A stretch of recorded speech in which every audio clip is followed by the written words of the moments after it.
Hi there, I'm Cutsy and welcome to my channel. If you could please hit the like button on your way in. And if you like what you see here, please hit the subscribe button. I'm trying to get to 50 subscribers. That's my first goal. So let's get right into it. First of all, I am so sorry this is so late. I had some computer issues and could not get anything to upload or work for me. So here I am today. And today's nails are going to be a rendition of sweater weather. It's freezing here in Michigan. And I learned a cool technique on how to make the appearance of kind of sweater-like texture on nails using gel polish and clear powder acrylic. So as we are chatting today, please let me know if you have any questions about what I did here today. I'm using the Candy Lover polish again. I'm trying every color I can. So today's caffeine is a peppermint mocha. It's regular old Maxwell house coffee mixed with a package of York Peppermint patty hot chocolate. And it is so good on a cold morning. So, my chitty chat topics today. First, breaking news. There has been an update in a historical cold case that almost everybody on the face of the earth knows about. And that is Jack the Ripper. So I'm scrolling through my Facebook feed the other day, yesterday actually, and I see this story from News Channel 8. And it is written by a man named Patrick Djordjevic. I'm sorry if I ruined your name. But the headline was, Jack the Ripper's identity revealed after DNA match, historian says. And so I'm going to read this to you. I will put the link to the article in the description. But I thought this was really cool, especially... my gosh, there's been so many theories about who this could have been. And that this person was they thought maybe he was a doctor because he had seemed to have medical knowledge when he was, violating these poor women. So, the bullet points for this are, the name is Eric Kosminski, was found to be 100% DNA match to Jack the Ripper.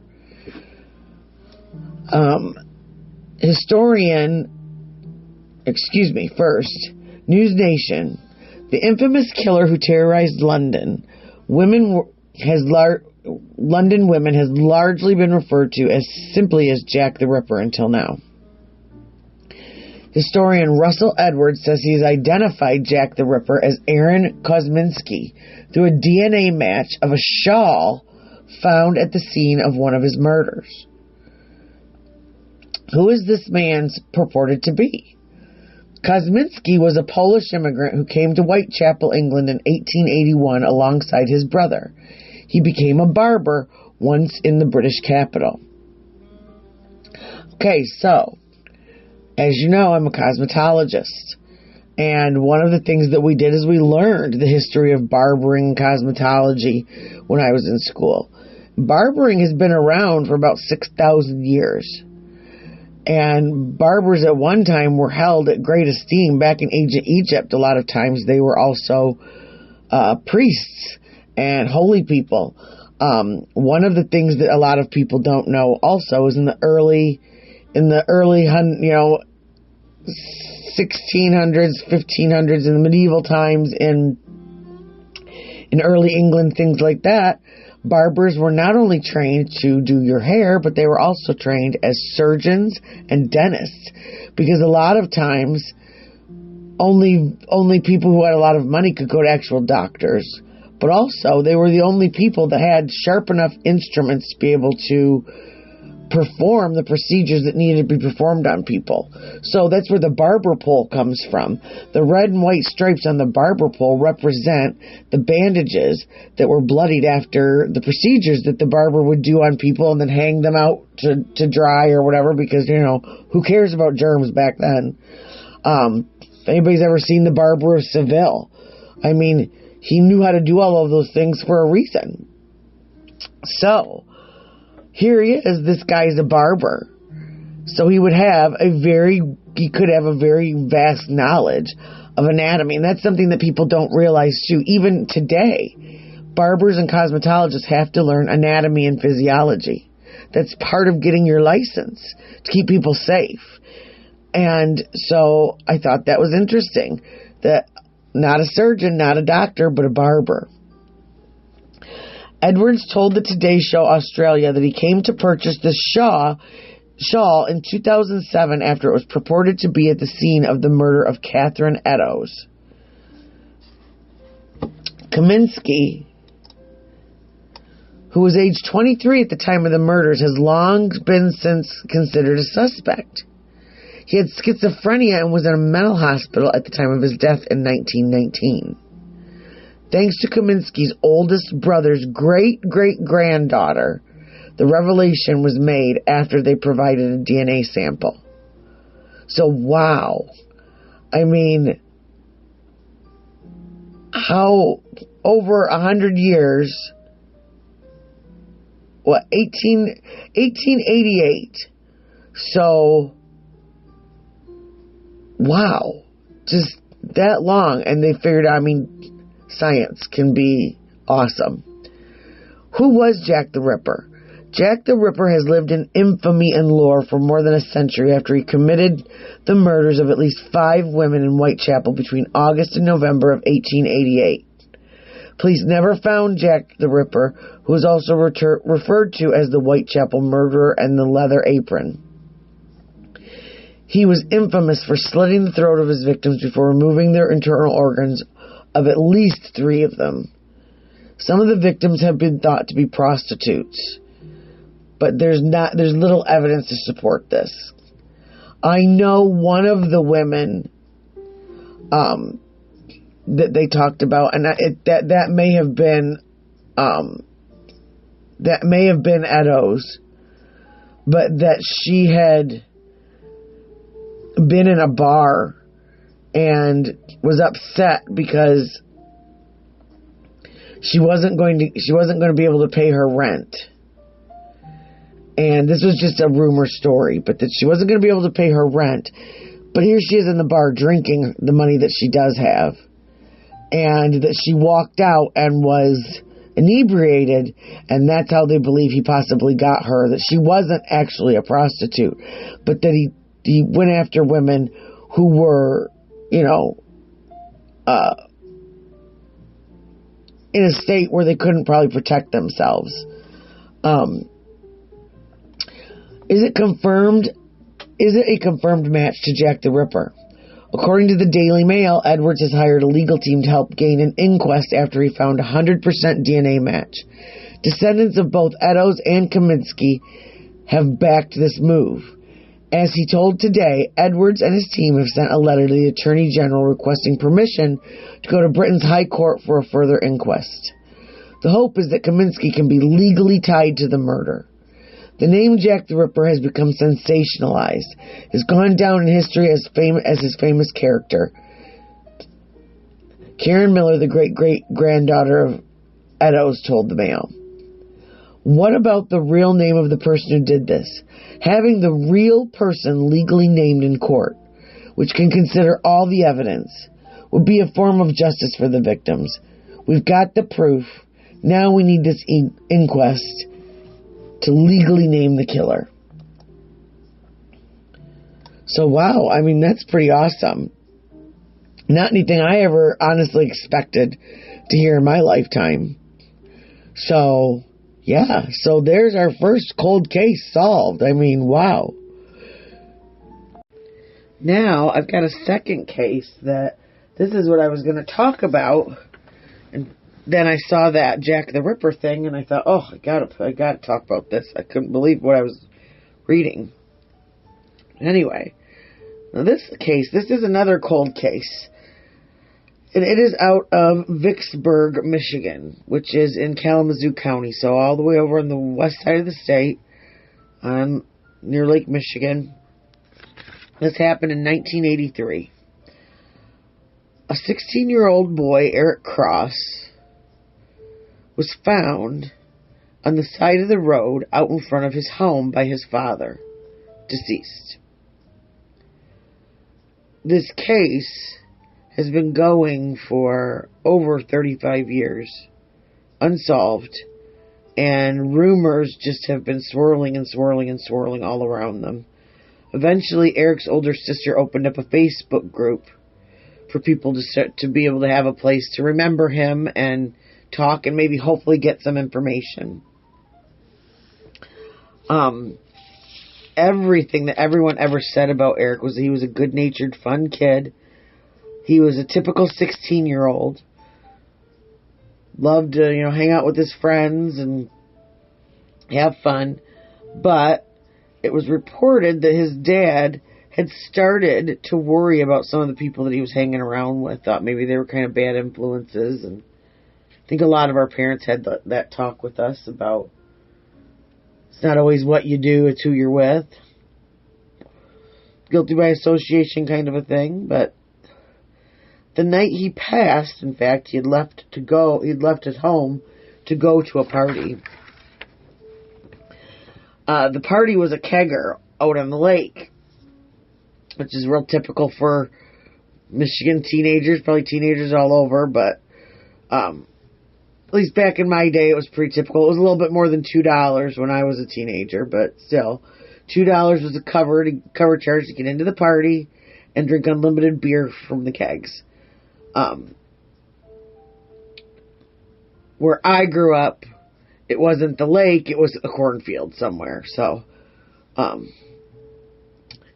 it wasn't fancy, but, now, police know from reports of kids at the party that Eric was extremely intoxicated, and he was seen leaving the party around 1 a.m. He lived less than a mile away. He was seen stumbling down the road towards his home. That was assumed where he was going. Around 1:30, they know he made it home because around 1:30 a.m. his dad heard the front door kind of banging and clanking around. He assumed it was Eric trying to get in. Or coming in from the party. But when police got there that morning, they found the front door was still locked. So they knew that he never actually got into the house. They think he went back out into the yard when he couldn't get in. Later that morning, around 5 a.m., a car was heard, a pretty loud car was heard turning around in their driveway, which woke Eric's father up. So around 5:30, his dad goes out to get the paper, and he spots his son's shoe out in the middle of the road. He's thinking, what in the world, So he goes and walks out there further, and that's when he finds Eric on the side of the road, gone.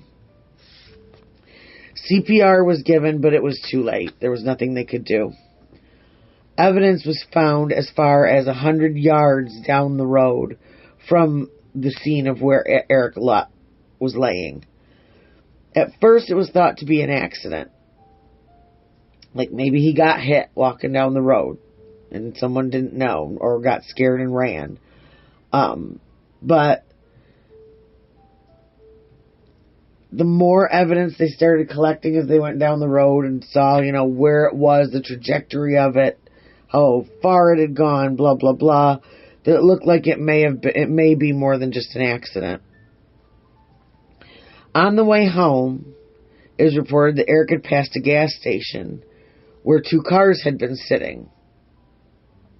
Had been seen parked, probably talking to each other, and left shortly after Eric passed by. And one of those cars had possibly been seen passing by Eric's house by a neighbor.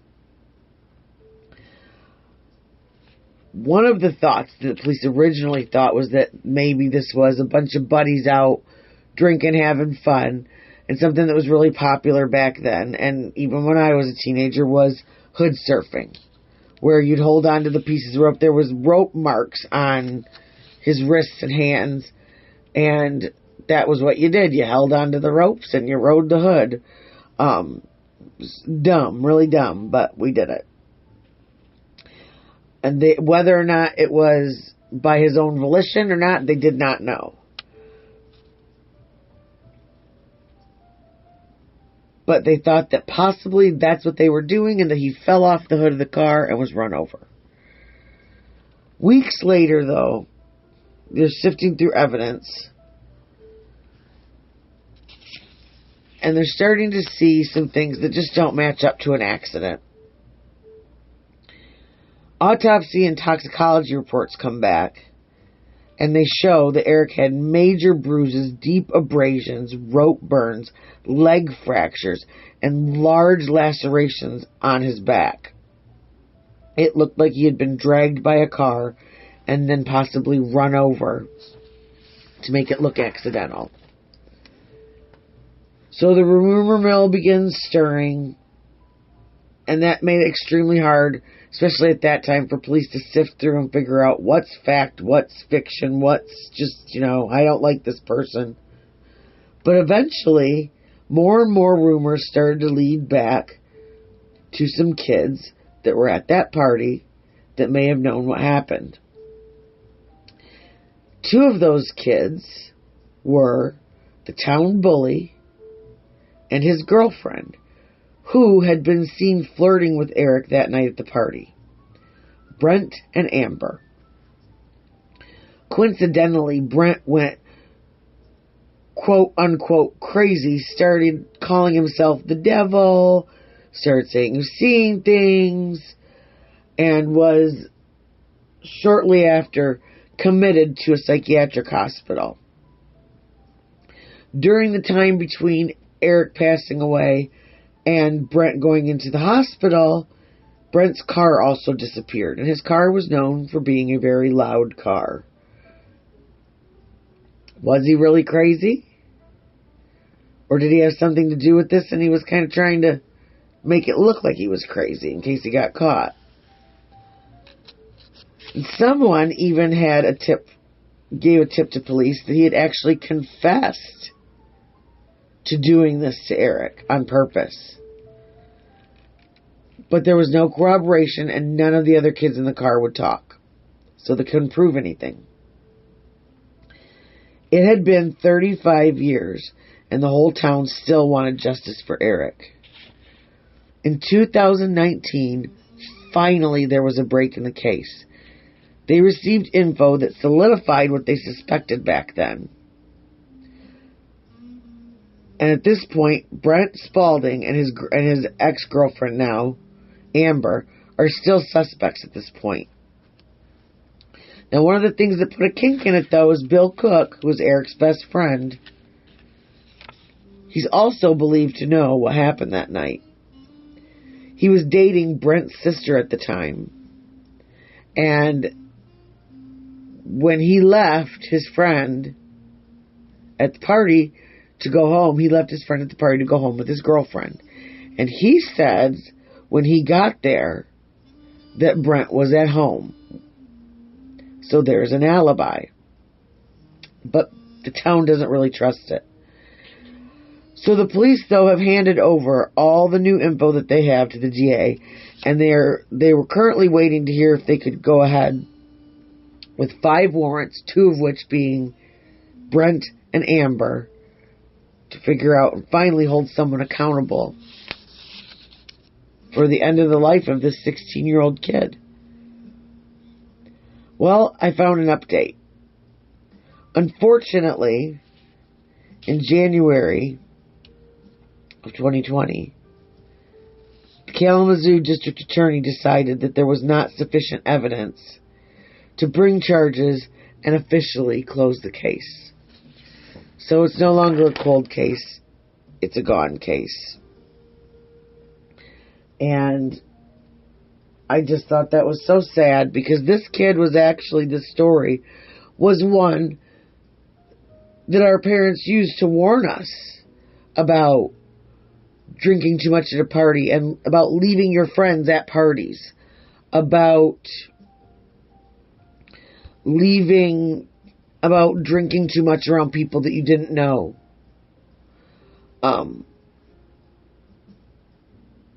about hanging around with the right type of people. This was a story that if you were a kid in the 80s or anything, you knew about this kid. So I'm just sad, I'm disheartened to think that his parents won't get any kind of justice when it comes to this. So I don't know. I was hoping we would have found a better outcome than that. Well, I hope you enjoyed those two stories. I thought they were pretty interesting. Back to these nails.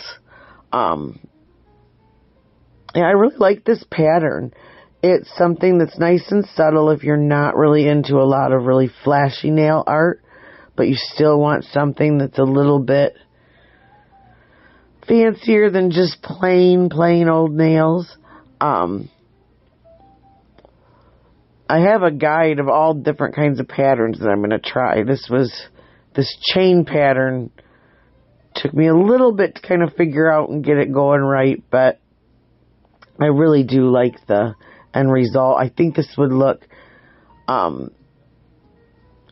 really pretty in... I'm trying to think if I've done it in a pale blue or not yet. I know I've done it in a pink, and of course the snowflakes. That's always a hit around here in the wintertime. So, the other variations that you can do is you can add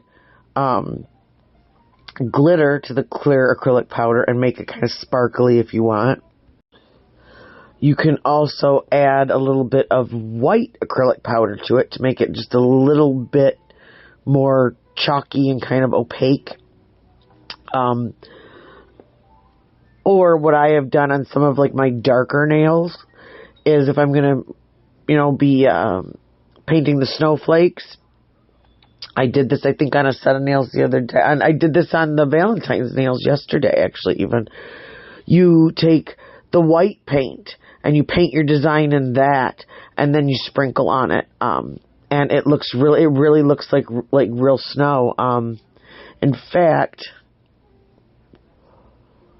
maybe sometime this next week I will try it again. There is this really cute technique that I saw, and I tried it once, and it took me a couple tries to get it right, but where you actually cover an entire nail in the glitter and the acrylic, and then you use something sharp to carve out let it snow or winter or whatever you want to do, and make little footprints through it, and it literally looks like someone has taken their finger and written a message in the snow and then had their little footprints dart off to the side.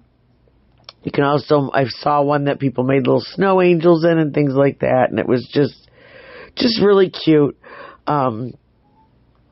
Again, nothing too fancy, but if you wanted something, it would be a really cute idea if you just wanted, say, like one signature nail on your manicure. Or this technique also works really well when you want to make little snowmen. You can mix the white acrylic in and the glitter, and it literally looks like they're textured like snow.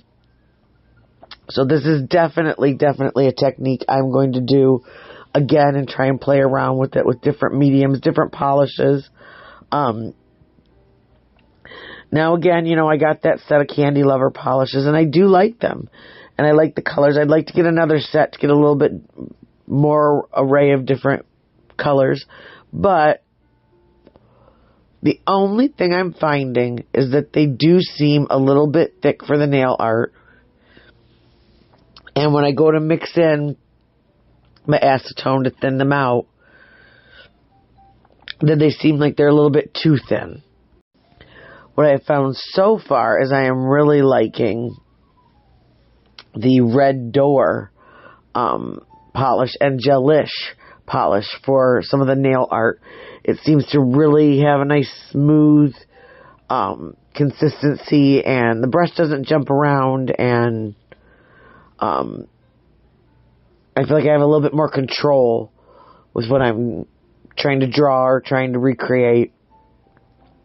The other thing that I have that's really helped is I don't know if you've seen my brushes in here. I bought this set for, I think it was like $10 at Amazon. There's 5 brushes, these lining brushes.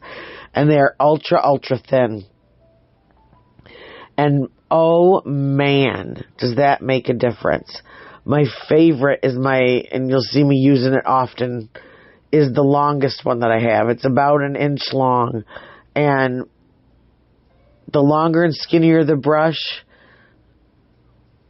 the tighter those lines are going to be, the more control you're going to have about where it goes and your design. And, you know, it really is. It's just like doing hair. You have to have the right tools for the right job. So, you know, you can't cut hair with curlers, and you can't paint intricate designs with big, chubby, you know, watercolor brushes. There's a lot of neat, nice brushes too. You don't always have to get the brushes off Amazon or whatnot. You can go to Michael's, get the nice sable brushes. Go and look and see exactly what kind of brushes they have. They're usually a couple dollars a piece for some really nice ones, and it really does make a difference. The better the brushes that you're using, the better material they're made out of. You will see such a difference, and the things that you thought you couldn't do before all of a sudden will just happen because you're finally using the right tool. So that's about it today. Today's Valentine's Day. I don't have anything special going on, so I'm going to try, if I can squeeze it in my busy day of nothing. I have the kids home today, but I'm going to try and do kind of a saucy little red. I haven't done any red Valentine's nails yet, so I'm going to try to get that in today and get that up tonight for all of us that are just kind of hanging out, having a regular day. So I want to make sure that everyone has a happy Valentine's Day, no matter what you're doing. And please, if you have any ideas, if there's anything you'd like to see, any colors you'd like me to try, anything like that, let me know in the comments. I would be happy to do a video on. I love subscriber requests. I love it, love it, love it. So, all right, everybody have a wonderful, wonderful day and evening, and I will catch you later. Cutsy out. My funny Valentine, sweet comic Valentine, you make me smile with my heart. Your looks laughable, unphotographable, yet you're my favorite work of art. He's your figure in Greek, he's your mouse little weak. When you open it to speak, are you smile? But you didn't, but don't you care for me? Not if you care for me.